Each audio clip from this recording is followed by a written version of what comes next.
Hello everyone, ಈ healthy tasty and super crispy ಆಗಿರೋ snacks ನಾನು ಬಟಾಣಿಯಿಂದ ಮಾಡಿದ್ದೀನಿ ಅಂದ್ರೆ ನಂಬಕ್ಕಾಗುತ್ತಾ? ಎಸ್, ಇಷ್ಟೊಂದು ಕ್ರಿಸ್ಪಿ ಆಗಿರೋ ಈ ಬಾಲ್ಸ್ ನಾನು ಬಟಾಣಿಯಿಂದಾನೇ ಮಾಡಿರೋದು ಅಂಡ್ ಮಾಡ್ಕೊಳ್ಳೋದು ಸಹ ತುಂಬಾನೇ ಈಸಿ.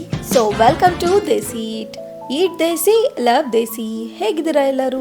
ಓಕೆ, ಈಗ ಗ್ರೀನ್ ಪೀಸ್ ಸೀಸನ್ ಆಗಿರೋದ್ರಿಂದ ಮಾರ್ಕೆಟ್ ಅಲ್ಲಿ ಎಲ್ಲಿ ನೋಡಿದ್ರು ಫ್ರೆಶ್ ಬಟಾಣಿ ಸಿಗುತ್ತೆ. ಸೊ ಮರೀದೇ ಈ ರೆಸಿಪಿನ ಒಂದ್ಸಲ ಟ್ರೈ ಮಾಡಿ. ಅಂಡ್ ಇದಕ್ಕೆ ಫ್ರೋಸನ್ ಬಟಾಣಿ ಯೂಸ್ ಮಾಡಕ್ ಹೋಗ್ಬೇಡಿ, ಈ ತರ ಫ್ರೆಶ್ ಆಗಿದ್ರೇನೆ ತುಂಬಾ ಟೇಸ್ಟಿ ಆಗಿರುತ್ತೆ. ಅಂಡ್ ಇದಕ್ಕೆ ನಾನು ಮೈದಾ ಸಹ ಯೂಸ್ ಮಾಡ್ತಾ ಇಲ್ಲ. ಸೊ ಸಿಂಪಲ್ ಇಂಗ್ರೀಡಿಯೆಂಟ್ಸ್ ಇಂದ ತುಂಬಾ ಟೇಸ್ಟಿಯಾಗಿ ಮಾಡ್ಕೊಳ್ಳೋಣ. ಸೊ ಇಲ್ಲಿ ನಾನು 1 ಕಪ್ ಅಷ್ಟು ಫ್ರೆಶ್ ಬಟಾಣಿನ ತಗೊಂಡಿದ್ದೀನಿ. ಅದಕ್ಕೆ ಚಿಕ್ಕದಾಗಿ ಚಾಪ್ ಮಾಡ್ಕೊಂಡಿರೋ 2 ಹಸಿ ಮೆಣಸಿನಕಾಯಿ ಜೊತೆಗೆ 6 ಬೆಳ್ಳುಳ್ಳಿನ ಹಾಕಿ ತರಿಯಾಗಿ ಗ್ರೈಂಡ್ ಮಾಡ್ಕೊಳ್ಳಿ. ಹಸಿ ಮೆಣಸಿನಕಾಯಿನ ಚಿಕ್ಕದಾಗಿ ಚಾಪ್ ಮಾಡ್ಕೊಂಡೆ ಹಾಕಿ, ಆಗ ಈ ತರ ಪರ್ಫೆಕ್ಟ್ ಆಗಿ ಗ್ರೈಂಡ್ ಆಗುತ್ತೆ, ಇಲ್ಲಾಂದ್ರೆ ಹಾಗೆ ಉಳ್ಕೊಂಡ್ಬಿಡುತ್ತೆ. ಓಕೆ, ನೆಕ್ಸ್ಟ್ ಒಂದು ಪ್ಯಾನ್ ಗೆ 2 ಸ್ಪೂನ್ ಅಷ್ಟು ಎಣ್ಣೆನ ಹಾಕಿ, 1/2 ಸ್ಪೂನ್ ಅಷ್ಟು ಜೀರಿಗೆ, 3/4 ಸ್ಪೂನ್ ಅಷ್ಟು ಬಿಳಿ ಎಳ್ಳು, ಹಾಗೆ 1/2 ಸ್ಪೂನ್ ಅಷ್ಟು ಚಿಲ್ಲಿ ಫ್ಲೇಕ್ಸ್, 1/4 ಸ್ಪೂನ್ ಅಷ್ಟು ಪಿಜ್ಜಾ ಮಿಕ್ಸ್ ನ ಆಡ್ ಮಾಡ್ತಾ ಇದ್ದೀನಿ. ಇದರಿಂದ ಟೇಸ್ಟ್ ಡಿಫ್ರೆಂಟ್ ಆಗಿರುತ್ತೆ. ಇದು ಆಪ್ಷನಲ್, ಮನೇಲಿ ಇಲ್ಲ ಅಂದ್ರೆ ಇದನ್ನ ನೀವು ಸ್ಕಿಪ್ ಸಹ ಮಾಡಬಹುದು. ನೆಕ್ಸ್ಟ್ ಇದಕ್ಕೆ ಗ್ರೈಂಡ್ ಮಾಡ್ಕೊಂಡಿರೋ ಬಟಾಣಿನ ಆಡ್ ಮಾಡ್ಕೊಂಡು ಒಂದು ಒಳ್ಳೆ ಮಿಕ್ಸ್ ನ ಕೊಡಿ. ಲೋ ಫ್ಲೇಮ್ ಅಲ್ಲೇ ಇದರಲ್ಲಿರೋ ಹಸಿ ವಾಸನೆ ಎಲ್ಲ ಹೋಗೋವರೆಗೂ ಸ್ವಲ್ಪ ಫ್ರೈ ಮಾಡ್ಕೊಳ್ಳಿ. ಇದನ್ನ ಕ್ರಿಸ್ಪಿಯಾಗಿ ಮಾಡ್ಕೊಳ್ಳೋಕೆ ಸೂಜಿ ರವೆನ ಯೂಸ್ ಮಾಡ್ಕೊಳ್ಳೋಣ.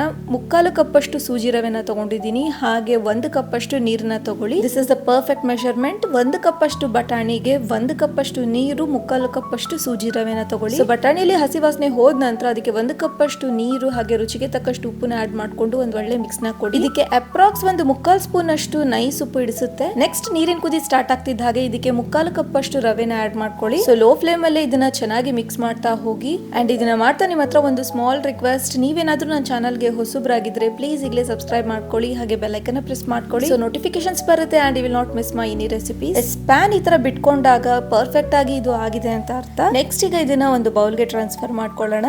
ಸೊ ಸ್ವಲ್ಪ ಇದನ್ನ ಸ್ಪ್ರೆಡ್ ಮಾಡ್ಕೊಳ್ಳೋಣ, ಈ ತರ ಬೇಗ ತಣ್ಣಗಾಗುತ್ತೆ. ನೆಕ್ಸ್ಟ್ ಇದಕ್ಕೆ ಬೆನ್ಸಿರೋ 1 ಆಲೂಗಡ್ಡೆನ ಆಡ್ ಮಾಡ್ತಾ ಇದ್ದೀನಿ. ತುಂಬಾ ದೊಡ್ಡದಿದೆ ಇದು, ಇದರಲ್ಲಿ 3/4 ಭಾಗನ ಆಡ್ ಮಾಡ್ಕೊಳ್ತೀನಿ. ಸೊ ನೀವು ಒಂದು ಮೀಡಿಯಂ ಸೈಜ್ ಆಲೂಗಡ್ಡೆನ ಆಡ್ ಮಾಡ್ಕೋಬಹುದು. ಸೊ ಈ ತರ ತುರ್ದು ಆಡ್ ಮಾಡ್ಕೊಳ್ಳಿ, ತುಂಬಾ ಪರ್ಫೆಕ್ಟ್ ಆಗಿ ಮಿಕ್ಸ್ ಆಗುತ್ತೆ, ಇಲ್ಲ ಅಂದ್ರೆ ಅಲ್ಲಲ್ಲಿ ಉಳ್ಕೊಂಡ್ಬಿಡುತ್ತೆ ಆಲೂಗಡ್ಡೆ. ಅಂಡ್ ನೆಕ್ಸ್ಟ್ ಒಂದ್ಸಲ ಇದನ್ನ ಚೆನ್ನಾಗಿ ಮಿಕ್ಸ್ ಮಾಡ್ಕೊಳ್ಳಿ. ಈ ಗ್ರೀನ್ ಪೀಸ್ ಅಲ್ಲಿ ಹೈ ಪ್ರೋಟೀನ್ ಇರುತ್ತೆ, ಹಾಗಾಗಿ ಮಕ್ಕಳಿಗೆ ತುಂಬಾನೇ ಒಳ್ಳೆಯದು. ಅಂಡ್ ಈ ಮಿಕ್ಸ್ ಏನ್ ಮಾಡ್ಕೊಳ್ತಾ ಇದೀವಲ್ವಾ ಈಗ, ಇದರಿಂದ ನೀವು ನಾನ್ ತೋರಿಸೋ ಹಾಗೆ ಕ್ರಿಸ್ಪಿ ಬಾಲ್ಸ್ ಮಾಡ್ಕೋಬಹುದು. ಅಥವಾ ನಿಮ್ಗೆ ಡೀಪ್ ಫ್ರೈ ಬೇಡ ಅನ್ಸಿದ್ರೆ ನೀವು ಇದನ್ನ ಪ್ಯಾನ್ ಮೇಲೆ ಜಸ್ಟ್ 2 ಸ್ಪೂನ್ ಅಷ್ಟು ಎಣ್ಣೆನ ಹಾಕಿ ಕಟ್ಲೆಟ್ಸ್ ನ ಮಾಡ್ಕೊಂಡು ಶಾಲೋ ಫ್ರೈ ಸಹ ಮಾಡ್ಕೋಬಹುದು. ಅಂಡ್ ಈ ಗ್ರೀನ್ ಪೀಸ್ ಕಟ್ಲೆಟ್ಸ್ ರೆಸಿಪಿನ ನಾನು ನಿಮ್ಮ ಹತ್ರ ಆಲ್ರೆಡಿ ಶೇರ್ ಮಾಡಿದ್ದೀನಿ, ನೋಡಿರಲಿಲ್ಲ ಅಂದ್ರೆ ಪ್ಲೀಸ್ ವಾಚ್ ಮಾಡಿ. ಅದಕ್ಕೆ ಹಾಕೋ ಮಸಾಲಾಸ್ ಎಲ್ಲ ಸ್ವಲ್ಪ ಡಿಫ್ರೆಂಟ್ ಆಗಿದೆ, ನೀವು ಅದನ್ನು ಸಹ ಫಾಲೋ ಮಾಡಬಹುದು. ಓಕೆ, ನೆಕ್ಸ್ಟ್ ಈಗ ಈ ಮಿಕ್ಸ್ ನ ಒಂದು ಚಾಪಿಂಗ್ ಬೋರ್ಡ್ ಮೇಲೆ ಹಾಕಿ ಇದಕ್ಕೆ 1 ಸ್ಪೂನ್ ಅಷ್ಟು ಕಾರ್ನ್ ಫ್ಲೋರ್ ನ ಆಡ್ ಮಾಡ್ಕೊಳ್ಳಿ. ಅಂಡ್ ಮತ್ತೆ ಒಂದ್ಸಲ ಇದನ್ನ ಚೆನ್ನಾಗಿ ಮಿಕ್ಸ್ ಮಾಡ್ಕೊಳ್ಳಿ. ಸೊ ಫೈನಲಿ ಸ್ವಲ್ಪ ಸ್ಟಿಕ್ಕಿ ಅನ್ಸಿದ್ರೆ ಇದಕ್ಕೆ ಎಣ್ಣೆನ ಹಚ್ಬಿಟ್ಟು ಚೆನ್ನಾಗಿ ಈ ತರ ನಾದ್ಕೊಳ್ಳಿ. ಸೊ ಸ್ವಲ್ಪ ಈ ತರ ನಾದ್ಕೊಳ್ಳೋದ್ರಿಂದ ಸ್ಮೂತ್ ಆಗಿ ತುಂಬಾ ಚೆನ್ನಾಗುತ್ತೆ. ಓಕೆ, ನೆಕ್ಸ್ಟ್ ಈಗ ಇದಕ್ಕೆ ಶೇಪ್ ನ ಕೊಡೋಣ. ನಾನಿಲ್ಲಿ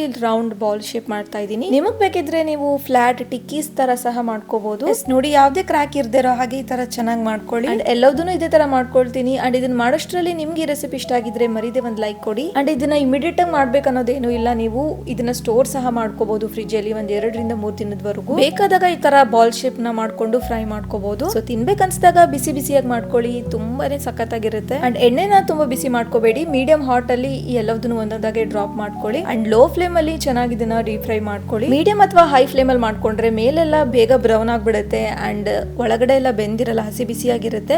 ಹಾಗಾಗಿ ಲೋ ಫ್ಲೇಮ್ ಅಲ್ಲೇ ಮಾಡ್ಕೊಳ್ಳಿ. ಈ ತರ ಗೋಲ್ಡನ್ ಬ್ರೌನ್ ಆಗ್ತಿದ್ದ ಹಾಗೆ ತೆಕ್ಕೊಂಬಿಡಿ.